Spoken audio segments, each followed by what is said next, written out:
When we started our discussion in Chapter 10 with Charles Darwin and his theory of evolution, we were mostly focusing on microevolution, which is changes in specific populations. So changes in allele frequencies, changes in frequencies of particular traits, the trends at which those traits accumulate or decrease in a population. But over time, the cumulative effects of microevolution can lead to macroevolution. So macroevolution is essentially the production of new species. So all of those little changes in allele frequencies, all of those changes in trait frequencies are going to accumulate over time and lead to speciation. And we saw in the last video how the process of speciation actually occurs. So we can think of this as the way that the Grand Canyon was formed. So over thousands and thousands of years, slow changes, slow movement of water in between the rocks carved out this vast canyon. And in the end, we have a drastically different landscape than we had at the beginning when we had a small stream or a small river coming out of the Colorado mountains and flowing south. So over time, that accumulation of change has led to a drastic change in the landscape. So on the right here, we have a diagram that shows how we can move from microevolution to macroevolution. Now all of these colors and shape changes represent changes in a particular population. So over time we have very slight changes. We have this green going into a slightly different green with a little bit different shape, and then we have this process of these two groups breaking off into new species. So over time, those accumulated changes in microevolution have led to new species in macroevolution. And then within each of these lineages, we also have microevolution occurring.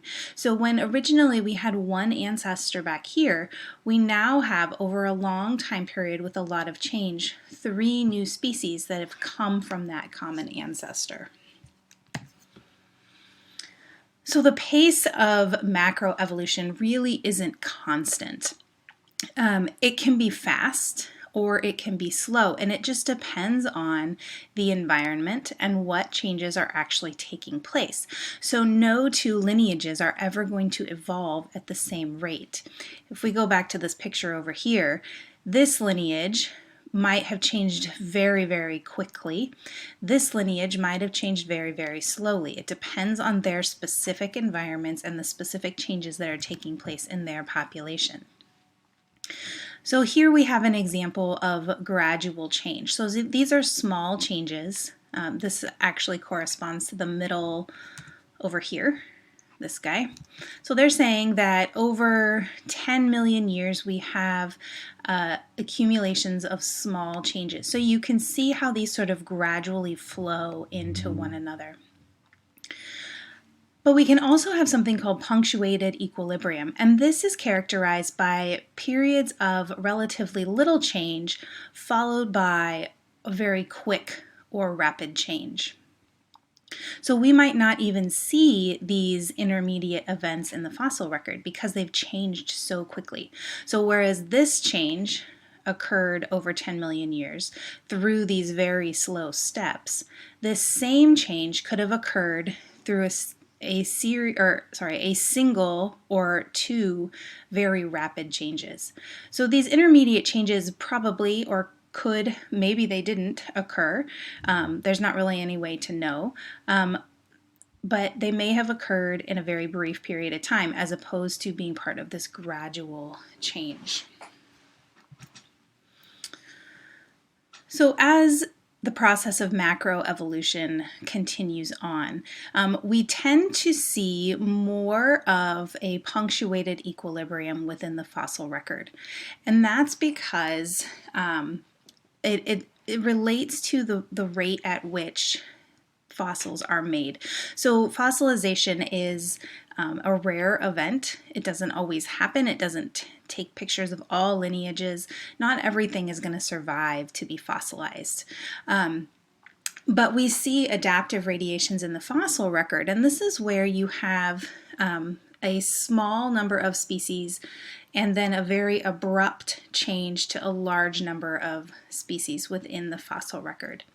So an example of this is the mammalian radiation after dinosaur extinction. So about 65 million years ago, the hypothesis is that a meteorite hit the Yucatan Peninsula, causing a massive extinction event, which we'll come back to in just a minute. But during that extinction event, all of the large dinosaurs were killed off, and the organisms that survived were small rodent-like mammals. Once the dinosaurs were extinct, once that ecological niche was empty and mammals could diversify into those locations in the habitats that dinosaurs were previously occupying, they were able to adapt and basically explode into a large number of species very quickly. So this has happened many times throughout history. And there are three phenomena that trigger adaptive radiation. And they are often related to these events where you suddenly have open environments. That the organisms that are currently there can move into and occupy. So I just talked about mass extinction. So if you have a mass extinction, if you have a huge, very quick die-off of a lot of organisms, you're going to open up environments that other organisms previously were not a part of, and they can adapt very quickly to those new environments. So you get microevolution and probably macroevolution occurring very quickly. Colonization events often also lead to adaptive radiation.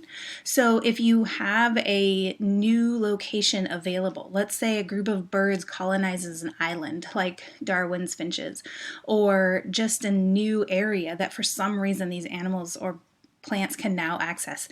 Maybe there's an earthquake and it opened up some new area or something like that. When organisms are able to enter a new environment and quickly adapt, this leads to adaptive radiation as well. And then there are a few sort of evolutionary events that have also led to adaptive radiation. So a couple of big ones are the development of wings.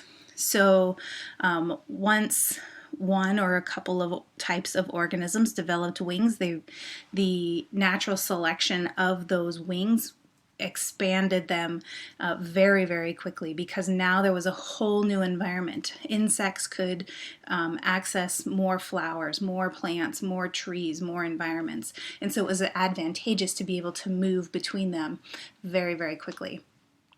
The presence of flowers in plants, flowering plants, was another major adaptive radiation. Once the structures were there for the flower parts and being able to attract those flying insect pollinators and other animals to those flowers led to a huge explosion in plant diversity. So mass extinctions often lead to adaptive radiation. There have been several big ones throughout the history of Earth. Mass extinctions are usually categorized as at least 50% of all species becoming extinct in a short period of time. This is often due to sudden and extraordinary environmental change. So there have been 5 major extinctions. 2 of them are named here, the Great Dying. This happened about 250 million years ago, and scientists aren't really sure what caused this, but it caused 50% of organisms to become extinct very quickly. The dinosaur extinction was overall a little bit of a smaller extinction event, except that it wiped out nearly all the dinosaurs. So it took out a huge family of organisms and opened up a huge amount of environmental resources for other animals.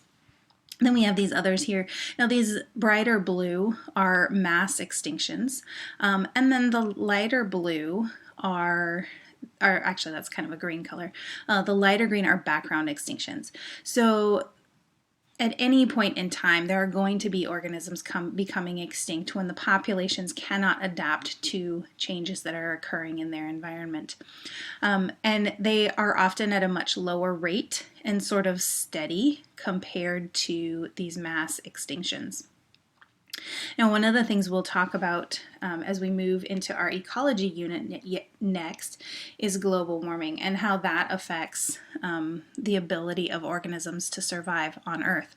So with global warming, we believe that we are seeing another mass extinction event. Now, this one is different because it is very likely human caused. There might be some sort of cyclical environmental factors involved, but in general, it's widely accepted that this is a mass extinction that humans are causing, that we have set off.